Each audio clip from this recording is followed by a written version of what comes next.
So, Edsel, where does this story begin? That's the hardest question I've ever been asked. I think this really starts on October 10th, 1901, when Henry Ford won a car race with a vehicle called Sweepstakes. It set the path for Ford Motor Company. Ford was born on a racetrack.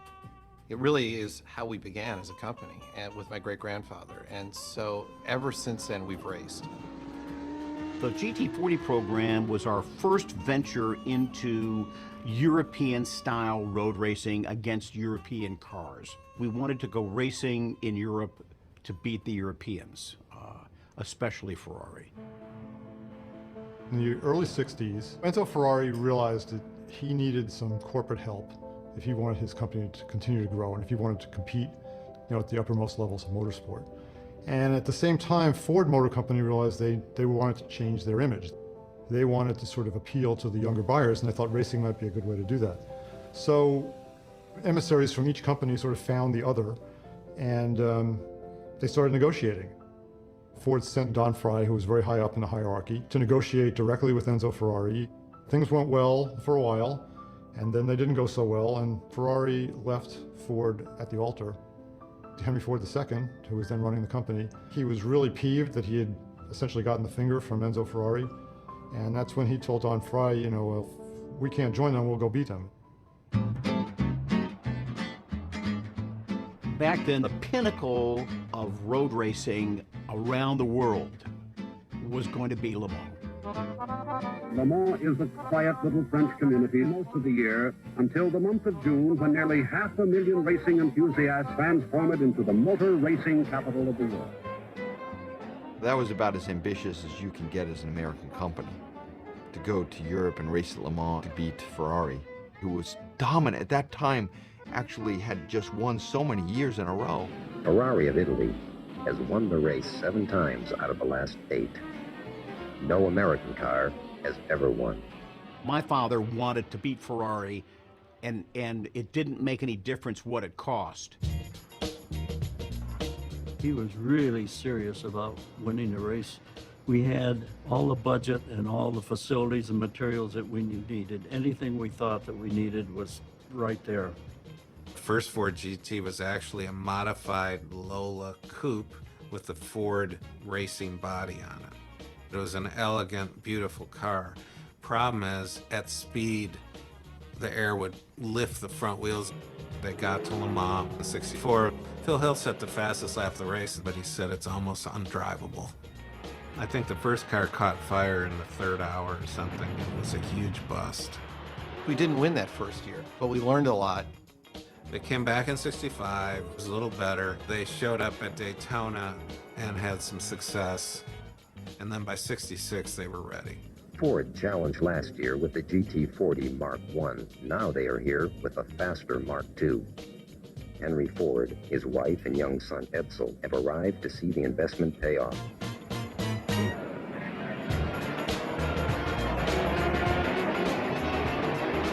In the first lap, the track was wet from a light rain. Still, the Americans' aggressive strategy is clear from the start. Take the lead early, set a fast and punishing pace, and outlast the competition. All afternoon, all night, all morning, the Ford GTs were still in the lead. And here they come for the finish. First place, the number 2 Ford GT. Second place, the number 1 Ford GT. Third place, the number 5 Ford GT. An authoritative win for the American challengers. The iconic 1-2-3 finish at Le Mans was, perhaps of all the great moments, that was probably the defining moment in Ford's race history.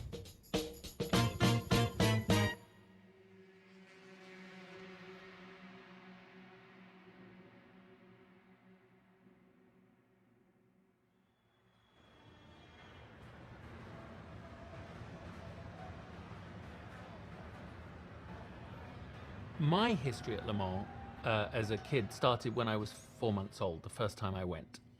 And then pretty much uninterrupted till I was about 18. I've had 5 top 3s at Le Mans. I've raced there 11 times. This is my 36th time to Le Mans. So a lot of my life has been spent there, and a lot of exposure to big teams. There's a genuine excitement that the Ford GT is in there. There are fans there that will have remembered the cars in 1966. The sad part about modern sports car racing is that no one really goes. You feel that you're doing it for TV, not for the crowd. Go to Le Mans, you feel like you're doing it for real people. For drivers that have never been there before, it must seem like a zoo. Down here at the Drivers' Parade, it's a tradition on the Friday of Le Mans, and we are here to go around the town.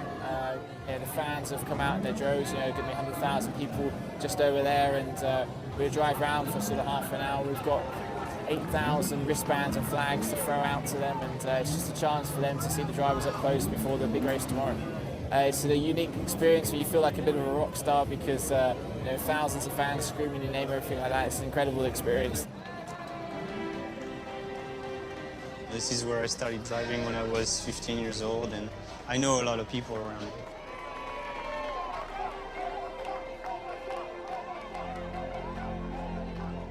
They saw me grow from the new kid in town trying to make it, to kind of an accomplished race car driver, at least a professional who's making a living from his passion, which was all I could really hope for in the beginning.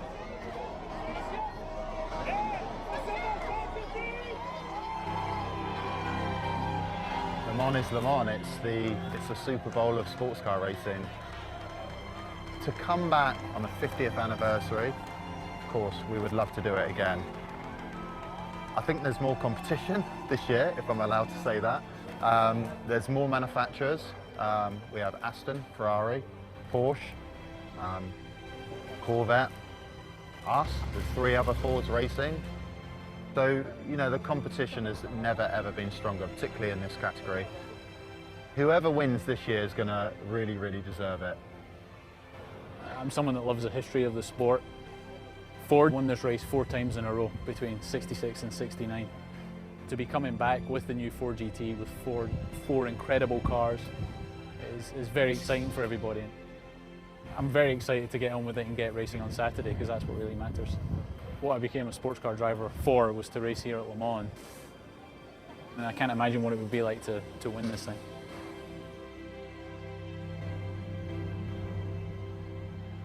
So, I'm not here really to give you a pep talk. You guys are all professionals. You know why we're here. You know what we're here to do. But I think there is one thing that I will remind you of maybe. All of you have probably raced in events that were more important to you, but there's one thing that I guarantee you. You will never race again for as many people as we're racing for this weekend. Ford's raced a lot, you know that. We've won in the Monaco Grand Prix, we've won Formula One championships, we've won the Indy 500. 50 years ago, we raced here, we swept the podium, and it meant a lot because it meant we took on the world and we won. So I'm gonna be totally unfair and remind you that unfortunately there's only one chance to celebrate a 50th anniversary. The only thing they're asking of us this weekend is to go like hell. So let's do that.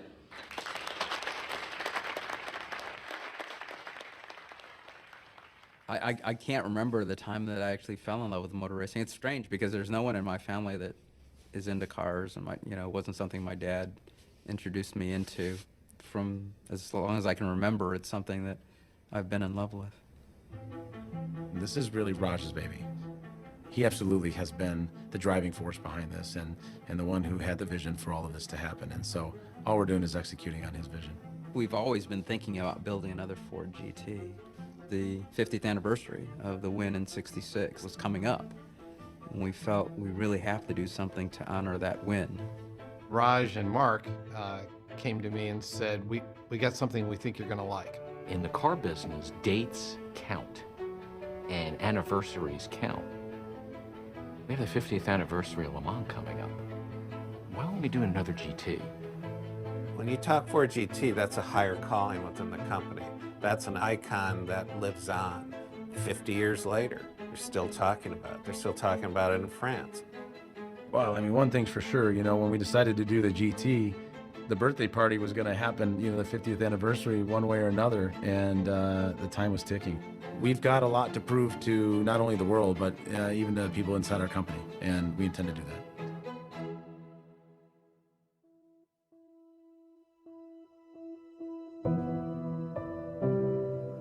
The rules in GT racing are these are production-based race cars. And so you have to have a production car that you're building from, but we're still developing the production car. So we got agreement from all the other manufacturers to allow us to race as long as we delivered the production car in a customer's hands by the end of the year. Race car development and production car development almost start at opposite ends. Race car, we start from the tire and we optimize everything to what does the tire want. Production car, we start from the driver, and then we work everything downstream of the driver to make it feel right. It's a lot of engineering to do simultaneously, having to go through all the legal things you need to go through and the durability things you need to go through for a street car, and then be thinking ahead about what would be ideal on the track. People were identified within the company with areas of expertise, engines, suspension technology, aerodynamics. It launched this internal skunk works within Ford. It was a completely confidential project. It was a decision on the part of the team to build it not so much as a dedicated supercar, but almost as a laboratory for what is possible for the rest of the Ford line. To me, that was a very interesting approach. But there are difficulties, because if you do that, can you really be competitive? Or can we really take an EcoBoost engine and make it a competitive race engine? It's a combination of direct injection, turbocharging, variable cam timing. So you can make a tremendous amount of power, but you can get really great fuel economy out of them too, which actually is an advantage, quite an advantage for a race engine. Who would have thought that we'd be putting a V6 engine in a supercar? So that's a bold statement when we said we were going to do that. Carbon fiber, which has had tremendous application in racing already, to get the weight out, to get the strength up. The Ford GT is almost entirely carbon fiber. We're learning a lot from that, and we're working with our partners to figure out how to make it lower cost so that we can then expand the use of carbon fiber through the rest of the Ford lineup. We get to use racing to push the boundaries for everyday passenger cars that are in people's driveways.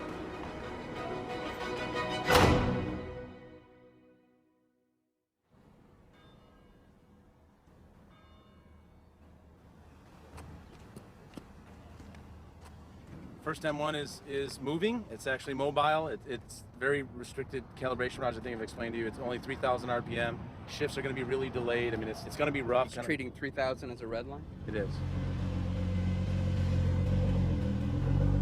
You're coming in with an all-new car and an all-new team.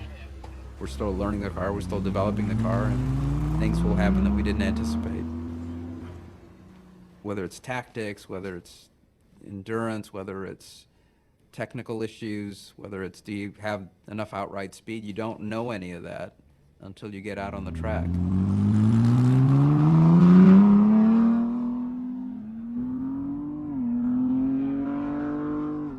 It's the most fun I've had doing 20 miles an hour. Didn't start eating without us? All the pizza's gone. What do you mean the pizza's gone? There's pizza and subs. We don't have cooling problems with these engines. In fact, we kind of have the opposite. We have trouble keeping temperature in them when it's cold outside. Upon teardown, we did not see any other signs of distress. The engine looked actually really good for 20 hours, and we would say with pretty good confidence that that engine would pass the durability test. So we've got a race-proven engine in 16. Yes, we do. And Larry's already started bolting it in. We're working with Larry Holt, mastermind from Multimatic, and Multimatic brings to it expertise that we don't have at Ford. They're great racers, and they know how to put race cars together probably better than anybody. When it comes to the road car and a ground-up road car, I think that there's been a bit of a learning curve there on exactly what it takes. But again, we're partners in this. Starting to look at a lot of work on the front underwing, where we found we're hugely powerful but very sensitive. We're trying to move the center of pressure on the underwing so it's not so pitch sensitive. We like it a lot, but it does impinge on the front of your car, guys. But we'll work with you on shape, and we just need a gaping hole in the front of the car if it's okay, more. You know, Ford Motor Company can be a little bit conservative, and then you have this mad scientist to really push, you know, what if we did that? What if we did this? And so you have this meld of crazy ideas and sanity coming together in a really great balance. 17th of September, we have to be there with everybody else with a representative engine, basically so that they can set our BOP.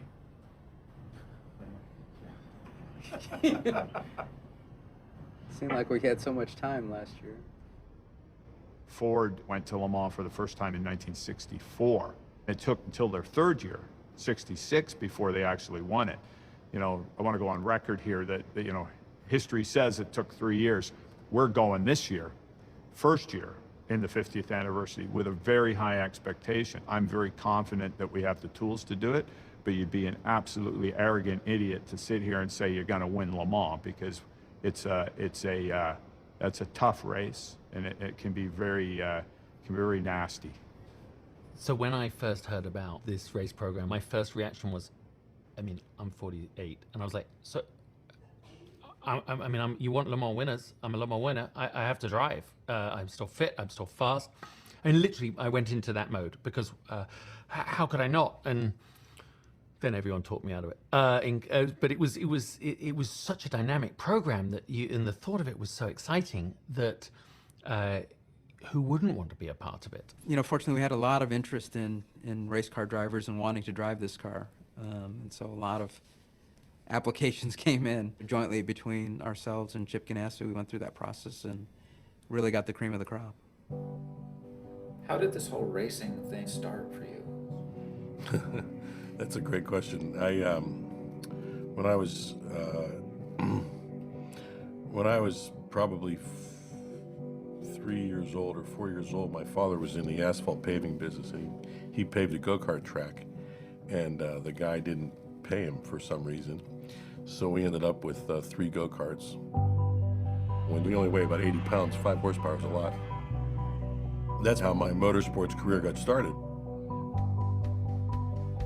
You know, Chip's an interesting guy. He was a racer himself, driver. He raced Indy cars. He is the second most successful racing team in the U.S. after Roger Penske.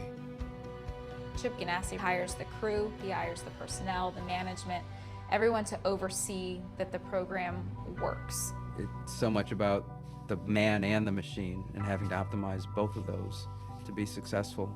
You can throw a lot of technology at race cars, but at the end of the day, it's all about the gentleman or the woman who sits behind the wheel and drives the car. Edsel wanted to have a meeting. He said, we'd like to work with your team. I said, sure, you know, I'm all ears.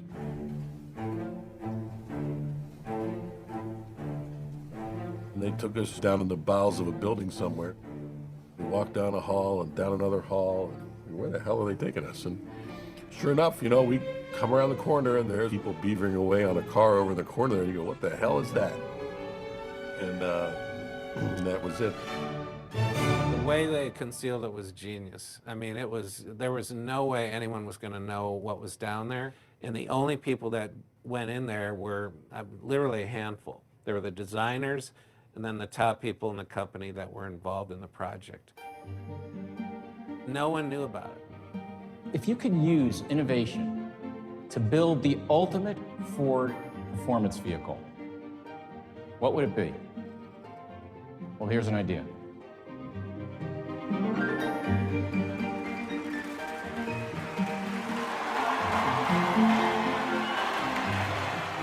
When it came out, the impact was spectacular.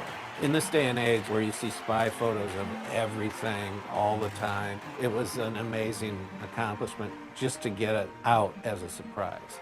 And then the car itself was fantastic. You know, looking at all the details, the way the wastegate exits through the taillight, you know, the fact that there's actually plumbing in the buttresses, all the stuff, it is, you know, the absolute pinnacle of what can be done. Well, I don't think the GT's successful at all yet. I don't think we know. I think it's been well received by the media. I think it's been well received by the enthusiasts based on the number of emails I get on how do I sign up to buy one. But you know, we haven't really launched the car. The race car has been in testing, so we really don't know whether it's successful yet. I was thrilled strictly as a fan to hear that Ford intended to build, you know, a new version of the GT, and B, go racing. That said, I gotta confess that the idea of winning Le Mans your first time out in a brand new car is a real big challenge. I wish them the best, but I think I would have been more confident if this were year 2 of the program rather than year 1.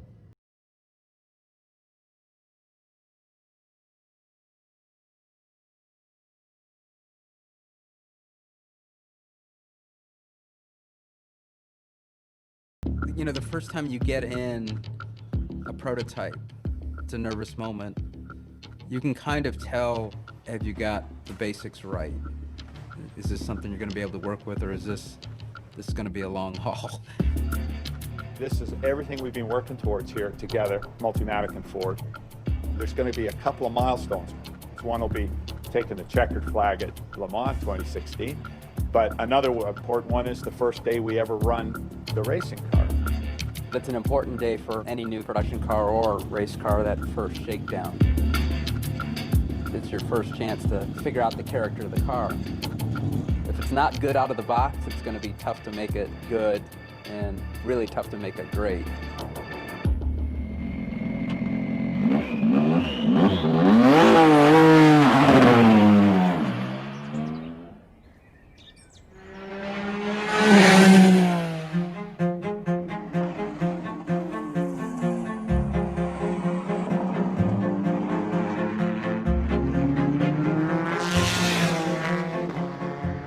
It's just exciting to get the car actually on the track, right? So expectations were not high.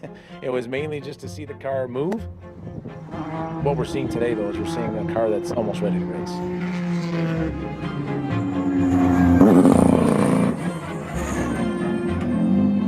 It's been running good, but more importantly, it feels right. It's doing what the simulation said it would do.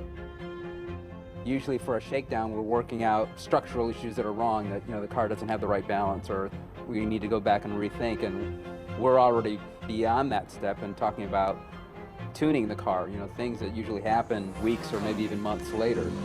So it's been a very good start. We don't want to be overconfident. We're almost kind of worried about how good it's going.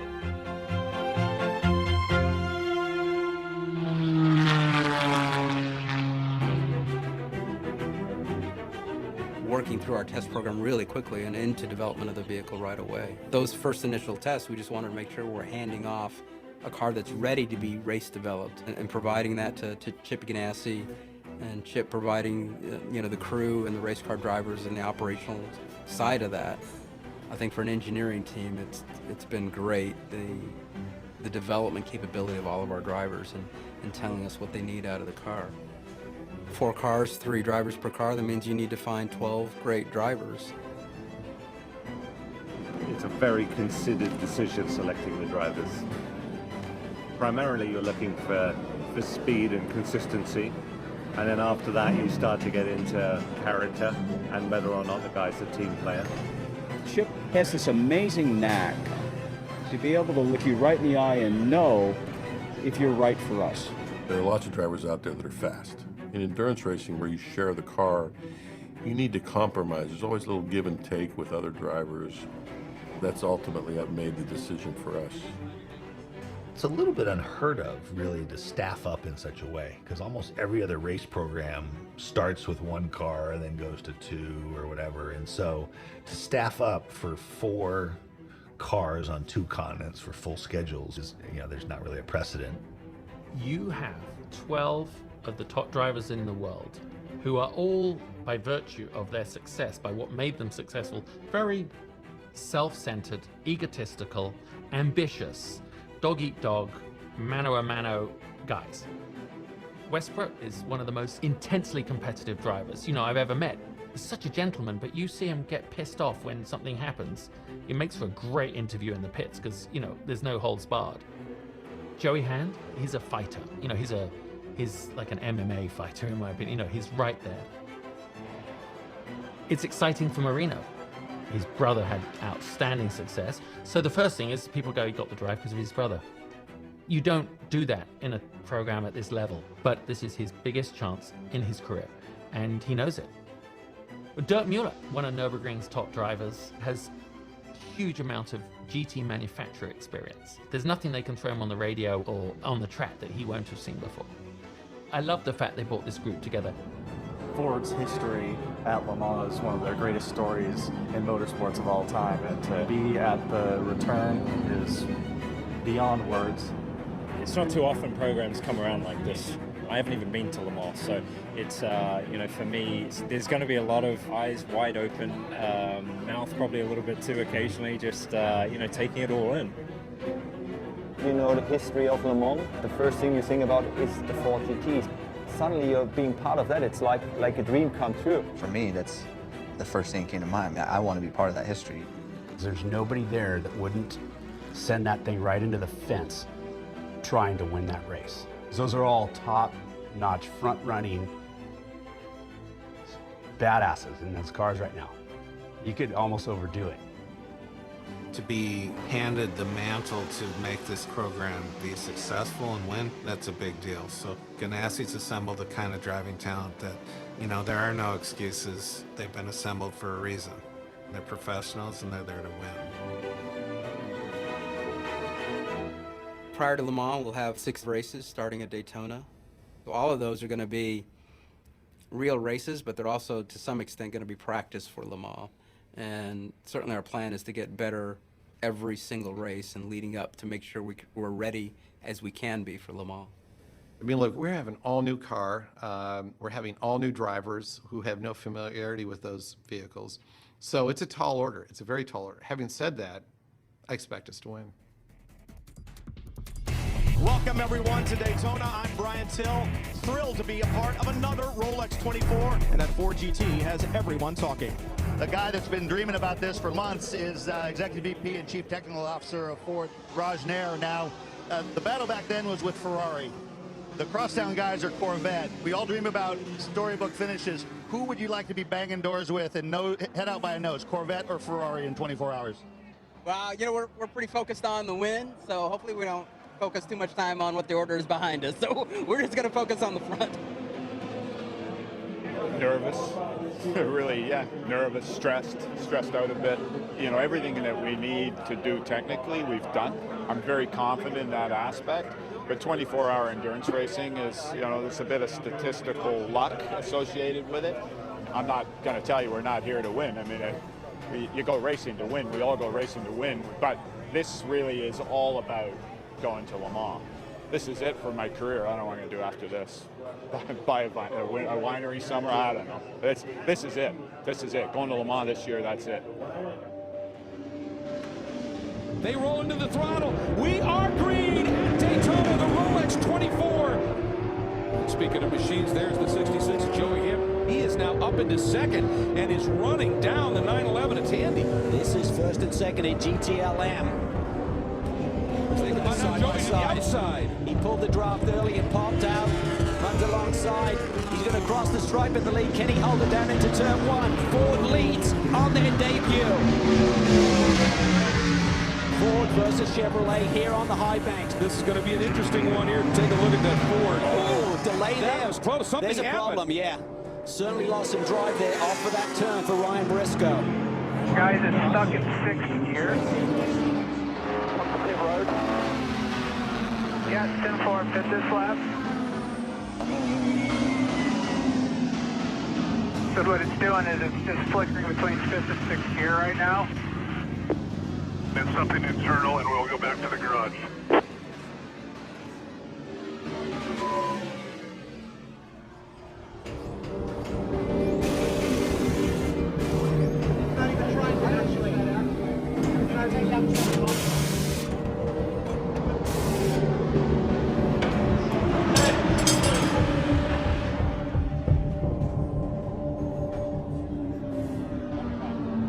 Carried out a bit of diagnosis, found that it was one of the pneumatic valves that controls the shifting in the gearbox.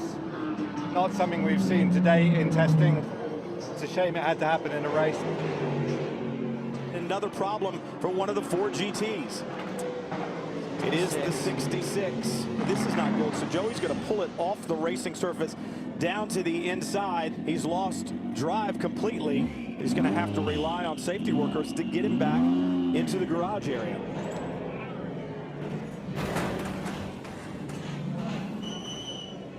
I hate losing. I don't like it.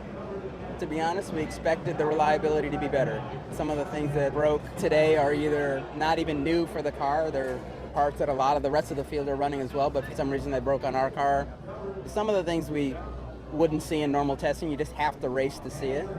That doesn't change the frustration of having that many issues.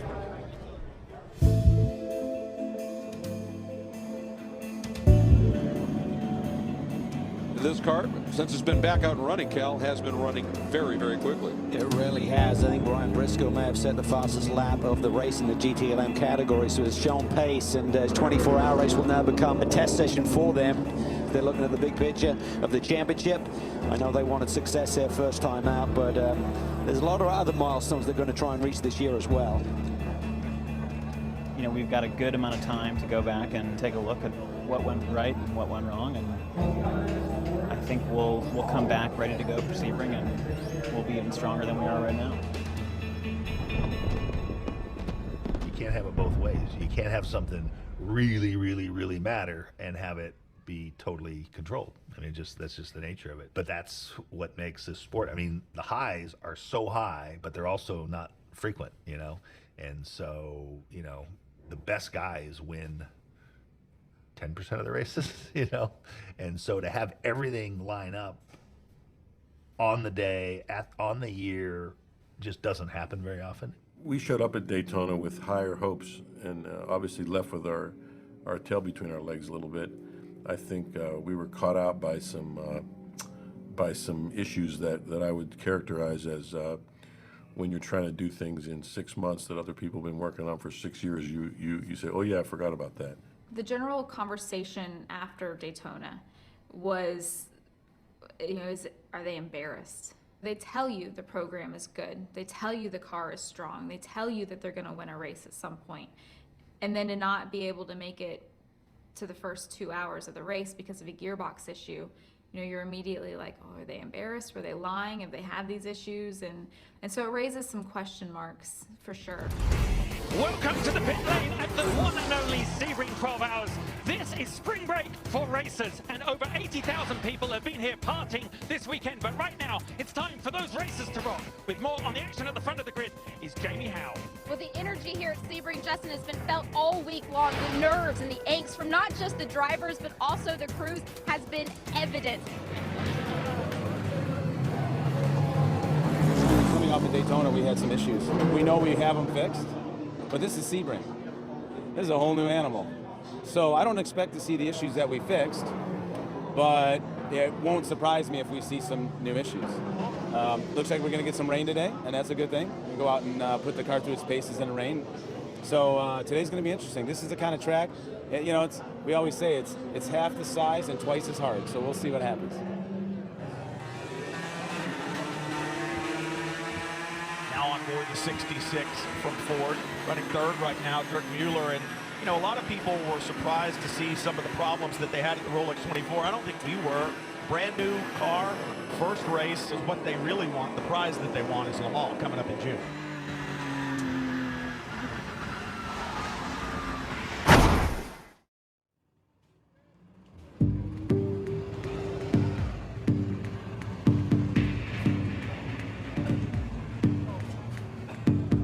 When the airplane crashes, who do you blame?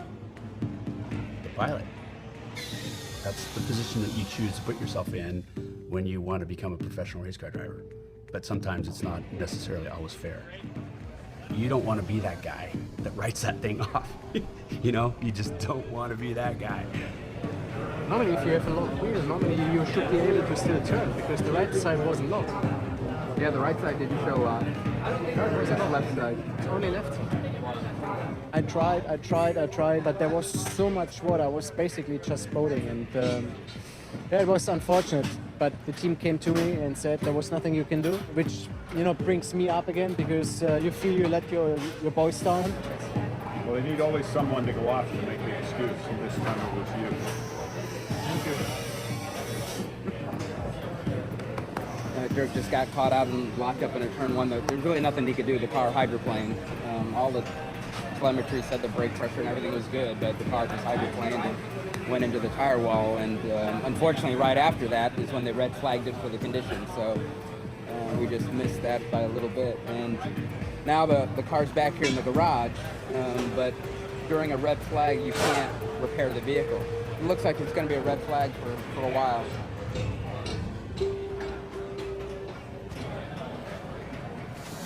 Spend most of my time on the NASCAR side of things, and then I fly in on race day and race weekend and help these guys. I help on the front end of these cars. We want to perform well. We want to, you know, make some history and, you know, back up the program for Ford and for ourselves as fans. I think all of us are trying to think more long-term towards Le Mans and trying to make big gains on our reliability and trying to make the best of it.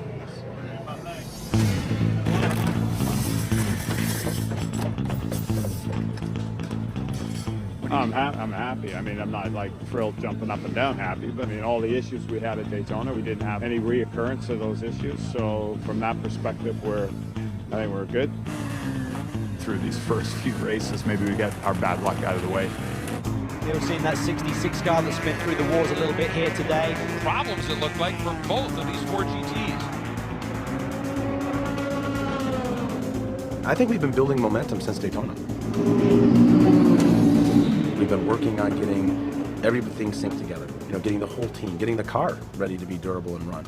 We want to show up at the track, not have a lot of the extracurricular activity, and just go race.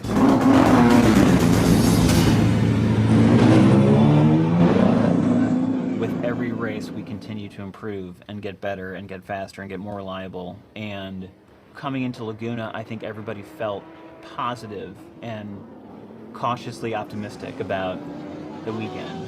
Now see the second of the Ford GTs, Richard Westbrook down to the inside, into the hairpin. What a move! What a story this is as they head into the month of June in Le Mans. He heads into the final turn, and here it is, the first win, the Ford GT at Monterey. Today, Cal, they came together. From Daytona to Laguna Seca, you saw a program gel. You saw them have problems. Mechanically, you saw them have problems personally, and then you saw them all come together and make it work. Not only was it the first, obviously, win for the GT, but it was the biggest morale boost I think that you could have had in a team that has been working 24 hours a day, 7 days a week, you know, giving everything they got. And what a validation of what's been going on. Two Fords getting ready for the big one. This is more like the cars we were expecting to see from Ford at the beginning of the season. These are the Fords we've been looking for. Everyone's ready, but then the actual race happens and things you just can't predict. It's racing, and everyone knows in racing, things go wrong.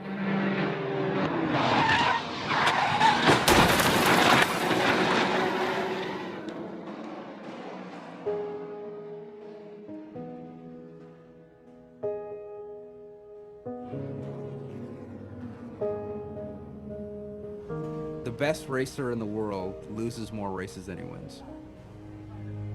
You have to have a mentality of, if you lose, you don't dwell on losing, you dwell on why did you lose and how are you going to fix that for the next race.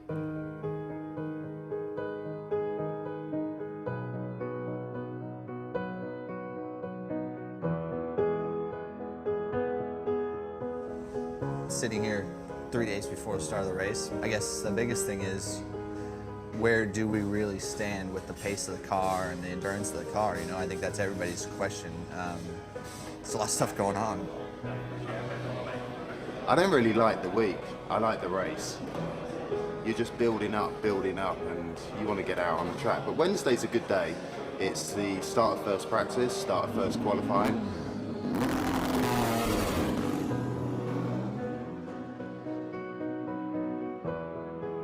You want to have the fastest lap at the end of the qualifying sessions so that you can start on pole for the 24 hours of Le Mans.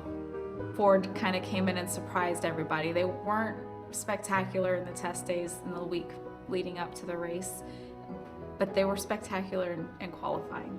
Ford had their 4 cars in the top 5 positions.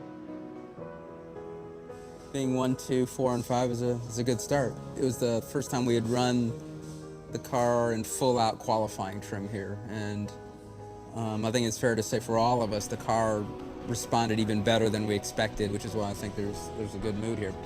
We've got a lot of work to do, so it'll be important to stay focused.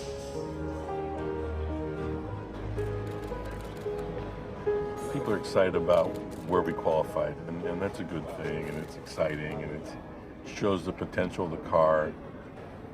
In reality, in an endurance race, qualifying is not very important. By Sunday afternoon, people will forget where everyone qualified.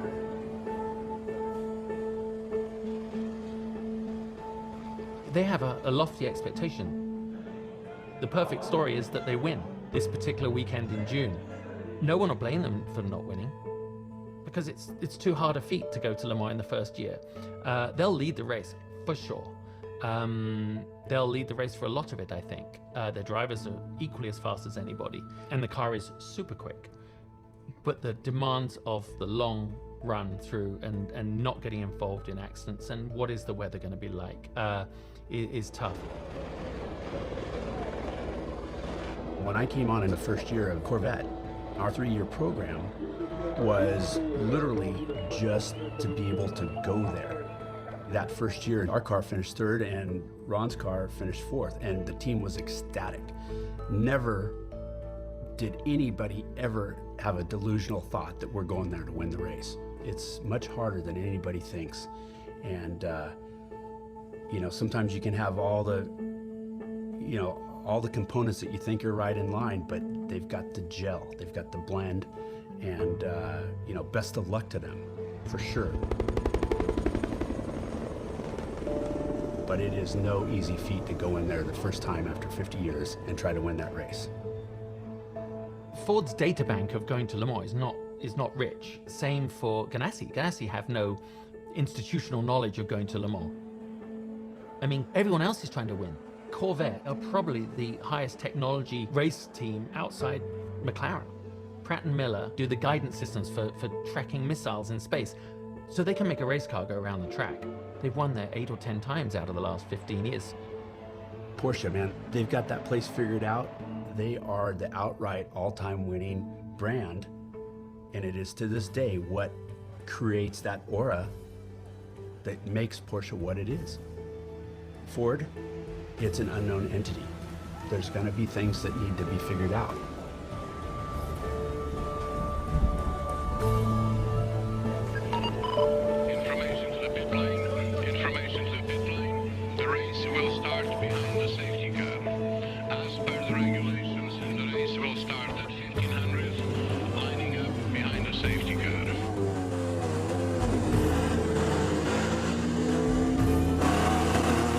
Weather report as you go round. Yes, mate, we've got heavy rain, Northbound Straight, no standing water, just drying, wet conditions at the moment. You know, the tough thing here at Le Mans is because the track's, you know, about 8.5 miles long, so you could have rain on one end and dry on the other. And that's when it becomes very tricky because you have to stay on slick tires. You can't use rains because you'll burn up the rains on the dry part. So you have to just work your way through the wet part. Bone dry in the second chicane, guys, bone dry. From a driver's standpoint, we just really would like to have one or the other. You know, it becomes really tricky when it goes back and forth. But it is what it is. Le Mans is a very treacherous place. There was times where there's river crossings and you go over it 3 times and you would an aquaplane and you hit it the same angle the next time at 180 miles an hour and the whole car go like that, and then you go, oh, you got to breathe. So we're going to have to gauge this ending. Obviously, we've got all the options ready.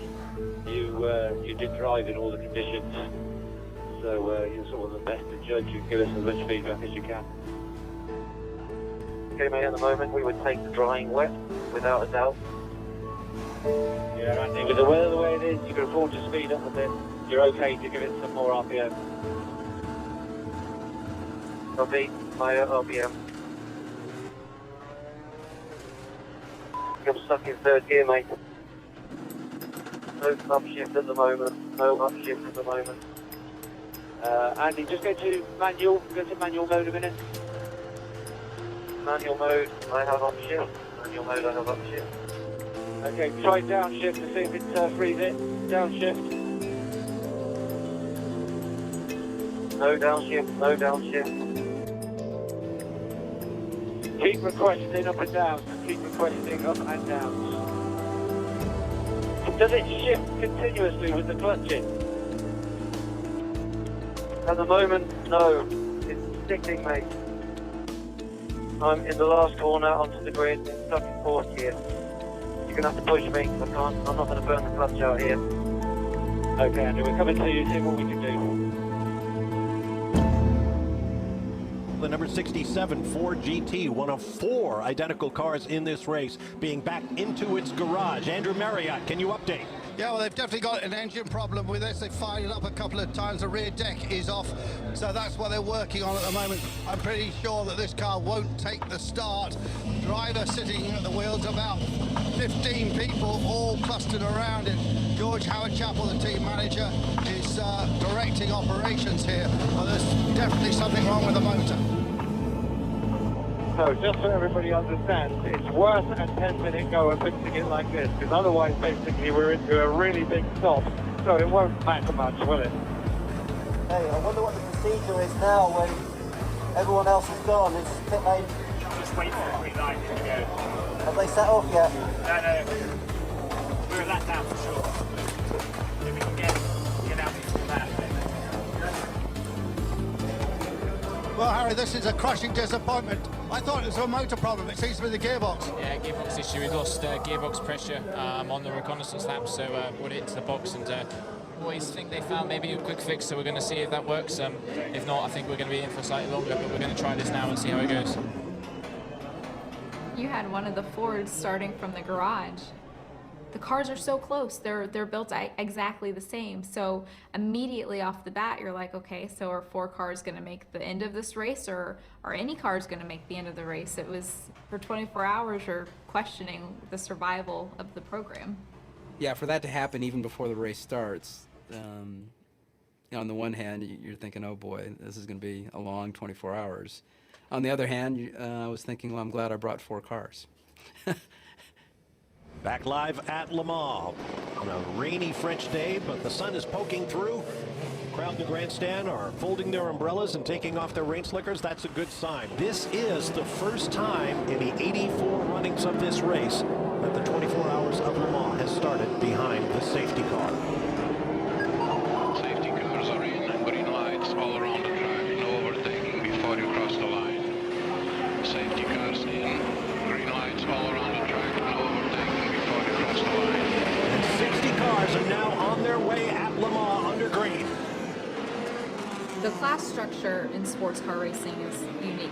You've essentially 4 different races going on the racetrack at the same time. So you have the prototypes. Those are things that manufacturers are developing to be on their cars maybe 5-10 years down the road. From a coverage standpoint, you always follow the overall leader. So that's always in sports car racing going to be a prototype. But recently, the GT categories have gained a lot more interest because they are cars that people can relate to. GTE Pro cars look like cars that you would see driving down the street. The competition level there is so intense. What a battle here in GTE Pro between the Ferraris and the Fords, just like we saw 50 years ago. Quite a battle it is, as one of the Ferraris jumps in front of the Ford GTs.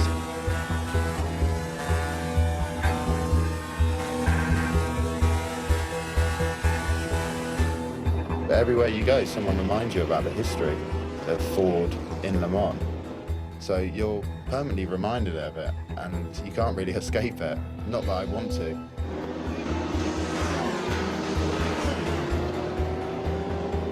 For me, I think there's definitely some nerves. You understand the big picture. You understand the emphasis on the 50-year you know, there's obviously a big story behind it. But to expect to come here and win the first year is a very large expectation.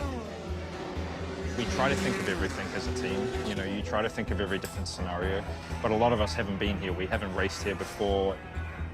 There's so many things that can take you out of it. But I think with having 4 cars, you know, definitely, you know, spreads that stress and emotion a little bit.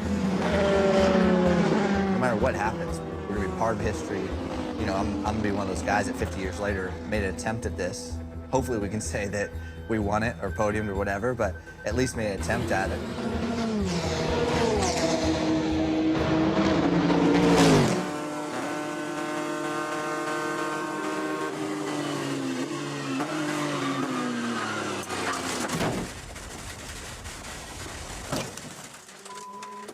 You all right? What happened there? Just locked up, mate. Couldn't get it unlocked. Sorry, boys. You just have to wait to get recovered. This is not where you want to be at the end of the Mulsanne into Mulsanne corner, and for Marino Franchitti, that's not where he wants to be right now. And he said on the radio, I just locked him up, I couldn't get it unlocked. He is not the first car that we have seen in there. In fact, it's a very popular place to be today, but it's an easy mistake to make at the end of the straightaway. The good news for Ford is this is the car that had the problem early on and was already several laps down, and they did bring 4 of them, so. Right now, the 67 car is really out of contention. The 68 car is doing really well. It's trading first place back and forth with Ferrari right now, so we'll see what the night brings.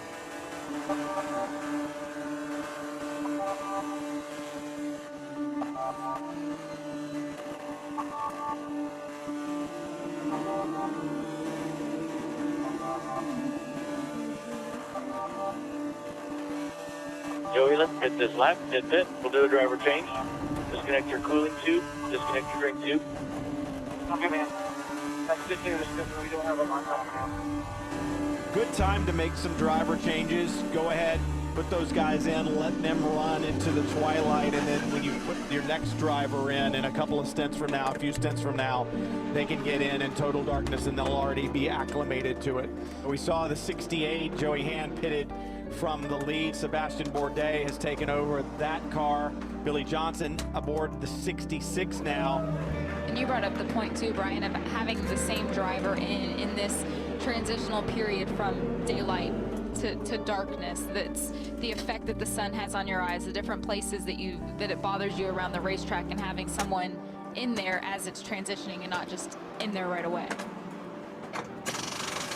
Beginning of the race, it was a little bit stressful because number 67, had some gearbox problems, but got back in and they're all racing now. And I can't wait till the sun goes down because that's when it becomes really, really special.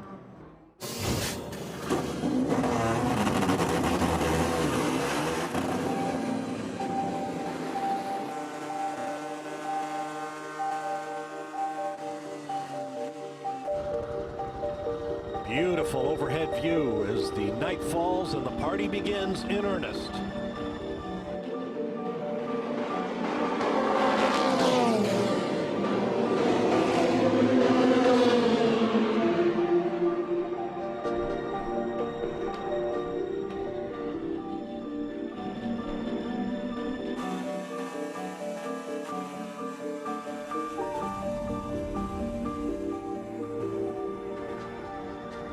Racing at Le Mans, especially at night, is very out-of-body experience. Not that it's so pleasant, but you're doing it, and the visual input you're getting as a human is very out of this world.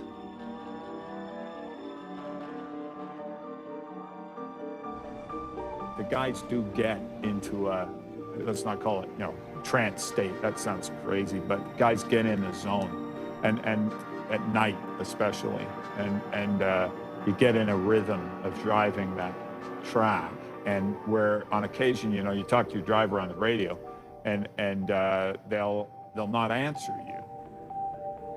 It's like you're almost in a dream, because everything is so weird. The lights, the weather, the racing itself, You know, you have to really trust your knowledge of the course because you're going into corners 170, 180 miles an hour. And, you know, if you get it wrong, you know, you're going to get really hurt. I mean, it is dangerous. It is dangerous. I mean, you can't get away from that. It's that sort of tunnel feeling when you go through Tetra Rouge, down the long straight, and then sometimes it can get a bit lonely out there. It's weird. It's, you know, sometimes in the night you don't see any other cars, and you might do a radio check just to check, you know, your team is still there. We put repeaters out all around the track. Radio repeaters, our telemetry can't deal with the size of that track. So if you're just trying to take everything in and out from the pits, the Malzahn corner is too far away. So you got all these repeaters out there, and you do everything you can to keep in radio contact with your driver.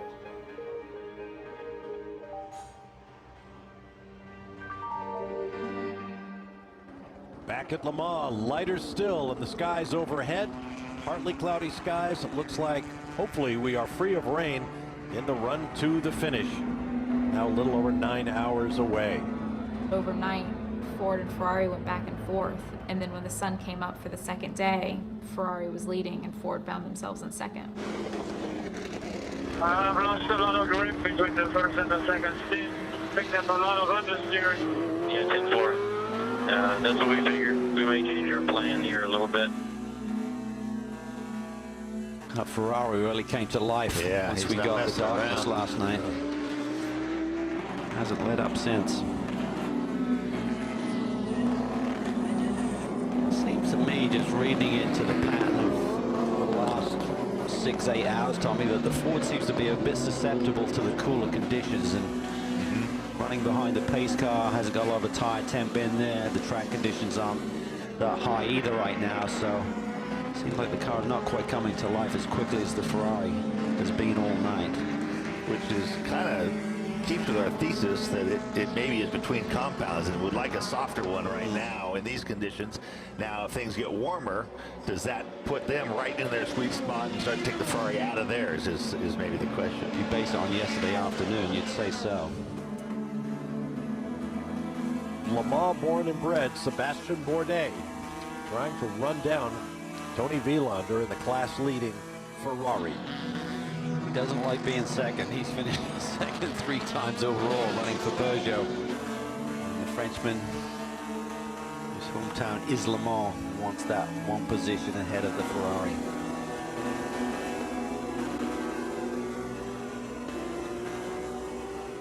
For me, it's really tough because I've been dominating this space so many times and came short within the last few hours, or something's gone wrong in the morning or whatever, and it's just one of those where you're kind of dreading almost the moment where it's just gonna go haywire, and you kind of almost start to feel that there may be a curse or something. The last time I was in the car around from 6 to 9 a.m. or something like that, the computer went bananas, and now I had like no information. Its speed limiter wasn't working anymore, so I had to come through the pits, at a guesstimated speed because the display wasn't displaying anything anymore, and I couldn't stop the car, and this is happening again. We're having trouble with electronics in the car, and so much of it goes through our steering wheel, including when we come into the pits, the driver shut the engine off through the steering wheel, and only then are we allowed to refuel the car. So the rule says engine must be off while we're refueling. And when he came in, the engine didn't shut off.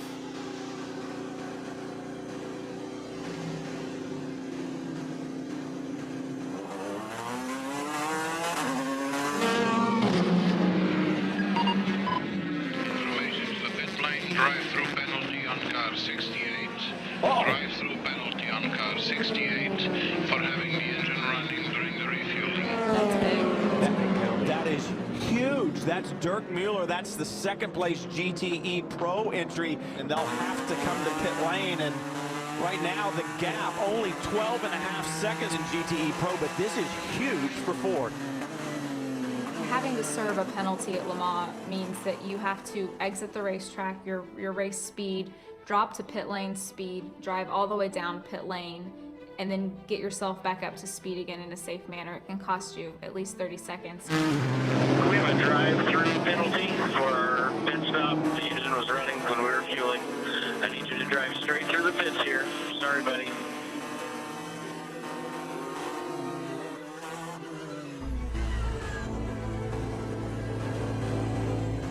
That's what separates racing from every other sport. If you can hit the worst shot in the history of golf and still win the Masters on one of your shots, you can throw an absolutely atrocious pass and win the Super Bowl. If you have a bad corner at Le Mans, you're not winning. We talk about mistakes that can take you out of this event. Did Ford just make a mistake on pit lane? We'll have to see how that pans out. You've got plenty time left. You've had a problem, over 6 hours to go, and you come in, you take your medicine, and now you focus forward on getting the job done again, and you make up that distance. You can't let that affect you mentally.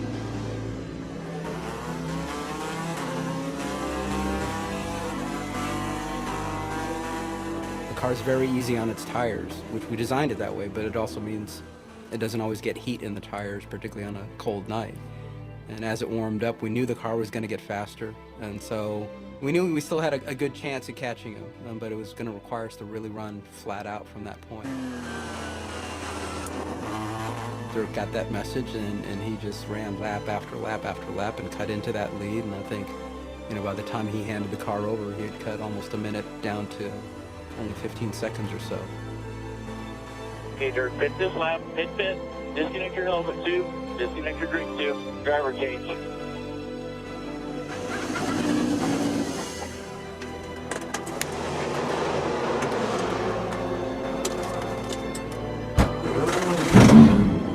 So Joey, they left Malicelli in. You're 7 seconds back. I'll keep you posted, buddy. Good clean laps here. Joey Hand now behind the wheel of the 68 as he hunts down Matteo Malicelli. You ride on board with Joey right now, and the car that you see in front is the bright red number 82. This is for the lead in GTE Pro at Le Mans.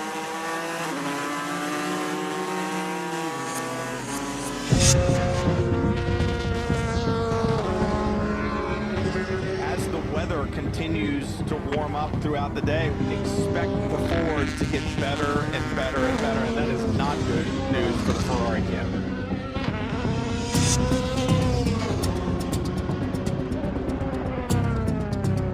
This is right in my wheelhouse. This is where I live, right here. Going to chase somebody down and pass them. That point of the race, you know, you're starting to wind down. When you pass somebody for the lead, that could be the pass. If you have a car that can go run somebody down, pass them, and keep going, they're gonna have to catch you, right? There's not gonna be any freebies. The Ford accelerated seems to about the same level, but eventually the Ferrari gets to a plateau and the Ford just seems to keep pulling. Oh, it's working.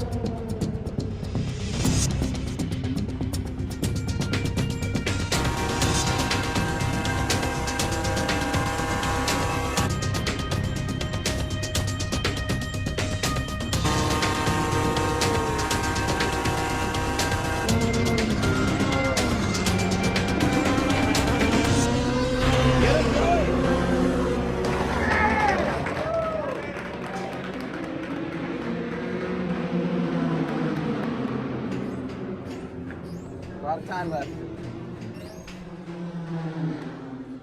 Ford versus Ferrari. It feels like it's 50 years ago. Now we'll have to wait, you know, until the end of the race, but, you know, the cars look good and very optimistic.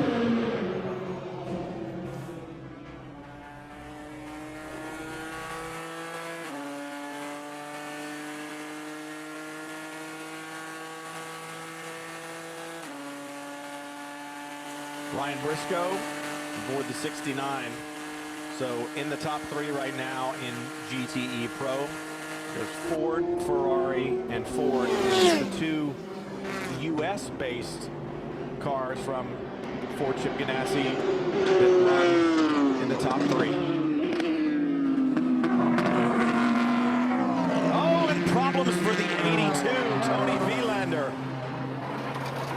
That is a big spin.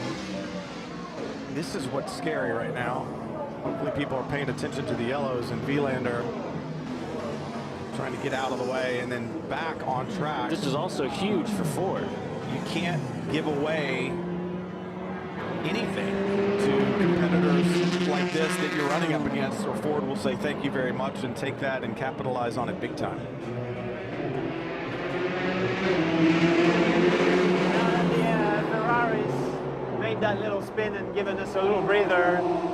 I think the race has switched a little bit. Now it's going to be a pure reliability match, and the pace seems to be very evenly matched, so fingers crossed and bring it home right now. Just kind of sit tight, let the guys figure it out. Now there's nothing I can do anymore, just watch and hope.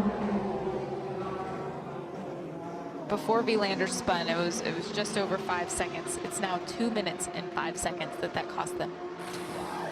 Huge, and what it does is it moves Tony Vilander back closer to Ryan Briscoe in the 69. So it's like one moment you're trying to hang on to the lead, the next moment you're trying to recover from the mistake and hang on to second place.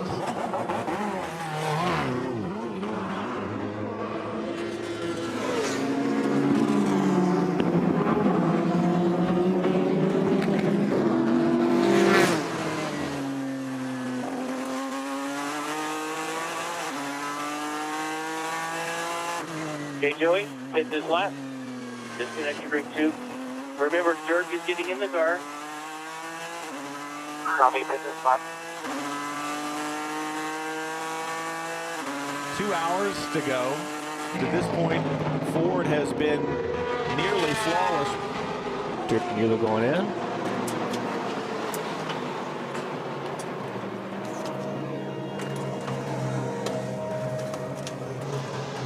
Joey helping him out. Mueller should be in now until the checker. 2 hours left. Joey gives him a pat and says, have a good one, brother.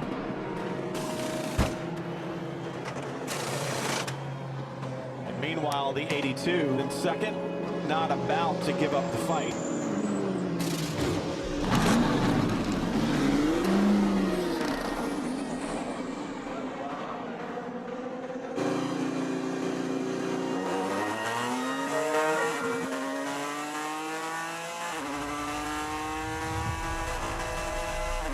Okay, Dirk, you're plus 36 seconds right now.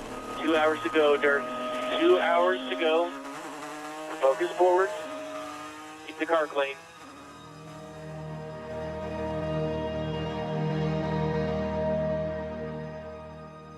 I tried to go slow, to be honest, but I was making little mistakes.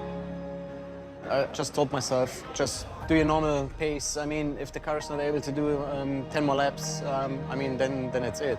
I had to be focused. Plus 43 seconds, 4-3. Doing a good job. Almost halfway through this stint. Let's go to Andrew Marriott. Well, Raj, I can't say you've got a smile on your face, because I'm sure your heart's in your mouth at the moment. Yeah, we've got 37 minutes to go, and maybe I'll smile then. Keep everything crossed, Raj. Yeah, I've got all my fingers and toes crossed. Thank you. Sounded nervous, didn't he? Yeah, he did. 2003, we had about a 2-lap lead. I came in for the last pit stop, and the center lock nut that holds the wheel on, it rolled underneath the car, sharp side up. It's hard to tell the story because that's how I lost the race, but the sharp edge punctured right through the carbon fiber bottom of the car into the oil pan, and all the oil came out of the car. What it takes to get to Le Mans and to be in a winning car, in a winning position, and have it taken away from you and know that will never happen. I will never win Le Mans. That was a tough pill because I knew this was ours.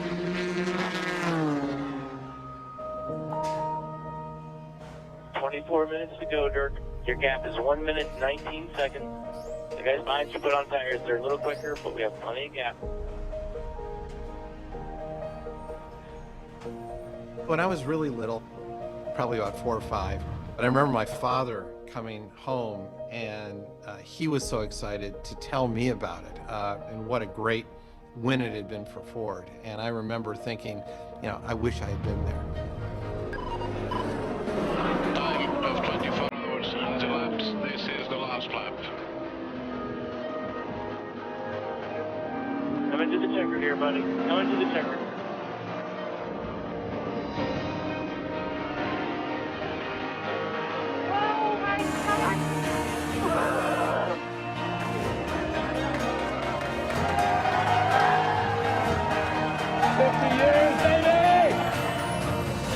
Unbelievable. I love you guys. We made history.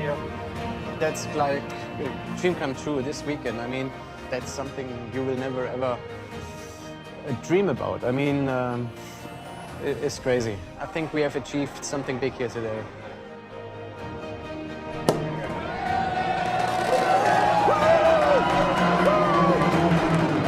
This is as good as it gets. When we approved this program, we did it to come race here at Le Mans, and I think we proved it was the right decision. We did what we came here to do. We did it for our employees and our families and everybody who loves sport. And, I hope they're proud of us.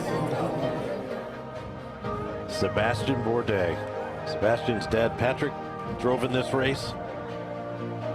When you race for so many people and you feel that there's kind of a greatness in the whole thing, it's just something I've never experienced before. And to be able to see how much it meant to Ford's family, it was just priceless.